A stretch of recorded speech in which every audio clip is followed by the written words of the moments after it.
الم نخلقکم من ماء مہین، کیا ہم نے تمہیں ایک حقیر پانی سے پیدا نہیں کیا، ایک منی کے قطرے سے؟ اور وہ اتنا حقیر ہے کہ عام گفتگو میں اس کا ذکر کرنا بھی انسان پسند نہیں کرتا، اتنی حقارت سے اسے سمجھا جاتا ہے۔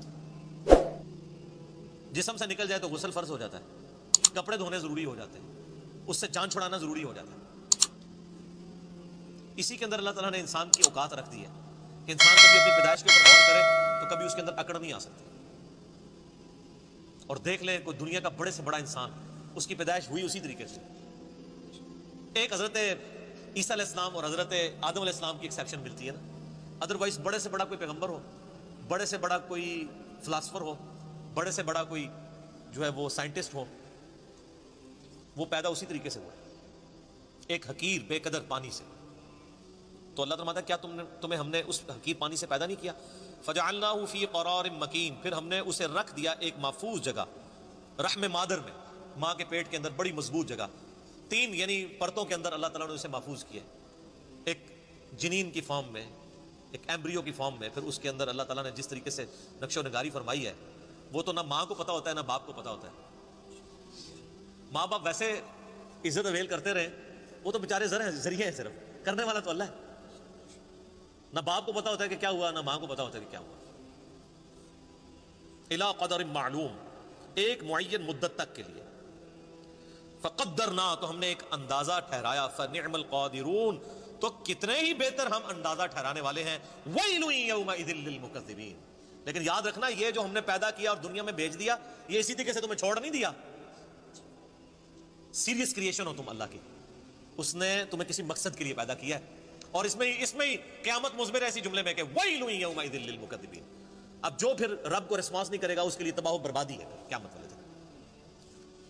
تو یہ اللہ تعالیٰ نے ایک انسان کو اس کی اوقات یاد کروائی ہے کہ تیری کوئی حیثیت نہیں تھی، اللہ تعالیٰ نے تجھے ایک بے قدر پانی سے پیدا کیا، 2 دفعہ تجھے شرمگاہ سے گزارا، اس کے بعد پوری زندگی انسان پخانے اور بدبو کا بوجھ اٹھائے پھرتا ہے، جب تک باہر نہ نکال لے اسے سکون نہیں آتا، اور باہر وہ سب کے سامنے نکال بھی نہیں سکتا، پردے میں جانا پڑتا ہے، اور مرنے کے بعد گل سڑ کے ہڈیاں بن جائیں۔ یہ اس کی پوری اوقات ہے۔ کئی ایک بزرگوں کے بارے میں یہ واقعہ آتا ہے، ایون عمر بن عبدالعزیز کے بارے میں بھی آتا ہے کہ وہ ایک دفعہ اکڑ کے چل رہے تھے خلیفہ بننے سے پہلے، بڑی شانہ زندگی تھی ان کی۔ تو طاؤس تابعی تھے رحمہ اللہ تعالی، جو ابن عباس کے شاگرد ہیں۔ تو انہوں نے عمر بن عبدالعزیز کو جب اکڑ کے چلتے ہوئے دیکھا نا، یہ امام غزالی نے بھی مکاشفۃ القلوب کے اندر نقل کیا ہے،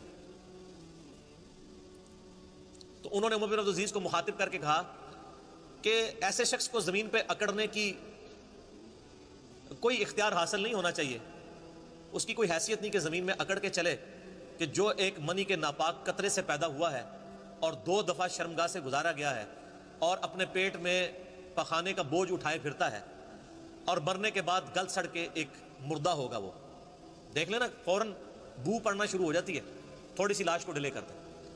عمر بن عبدالعزیز نے جب یہ بات سنی تو فوراً عاجزی کے ساتھ چلنا شروع ہو گئے، اور ساتھ فرماتے جاتے تھے کہ طاؤس نے مجھے جو نصیحت کی ہے نا، میرے ایک ایک جوڑ کے اوپر اس نے ایسی ضرب لگائی ہے کہ میں نے اس ضرب کو محسوس کیا۔ لیکن یہ وہی ضرب محسوس کرتا ہے جس کے اندر وہ ایکسیپٹیبلٹی کا مادہ موجود ہو، ورنہ کوئی ڈھیٹ ہو نا، اس کے اوپر سے پورا قرآن بھی گزار دیں اسے کوئی فرق نہیں پڑتا۔ نصیحت والے کے لیے ایک جملہ بھی کافی ہوتا ہے۔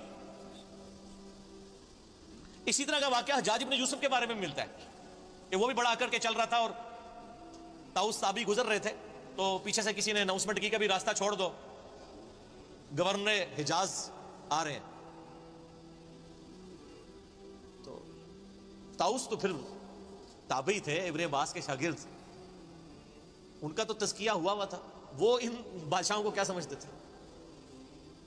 حالانکہ سینکڑوں صحابہ کا قاتل ہے حجاج بن یوسف، اتنا ظالم شخص تھا۔ امام ترمذی نے جامع ترمذی میں اس کے بارے میں لکھا ہے کہ 1,20,000 لوگ ہیں جس کو اس نے اپنے سامنے قتل کروایا باندھ کے، بے گناہ۔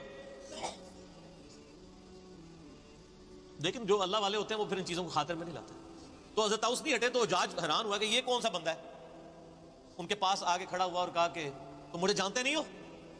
ان کا میں بڑی اچھی طریقے سے جانتا ہوں، تم ایک ناپاک قطرے کی پیدائش ہو، ایک دفعہ اپنے باپ کی شرمگاہ سے نکلے، دوسری دفعہ اپنی ماں کی شرمگاہ سے نکلے، اور تمہارے پیٹ میں اس وقت پخانے اور بدبو کو تم اٹھائے پھرتے ہو سب کے سامنے، سب کو پتا ہے، یہ وہ حقائق ہے جس کو انکار نہیں کر سکتا.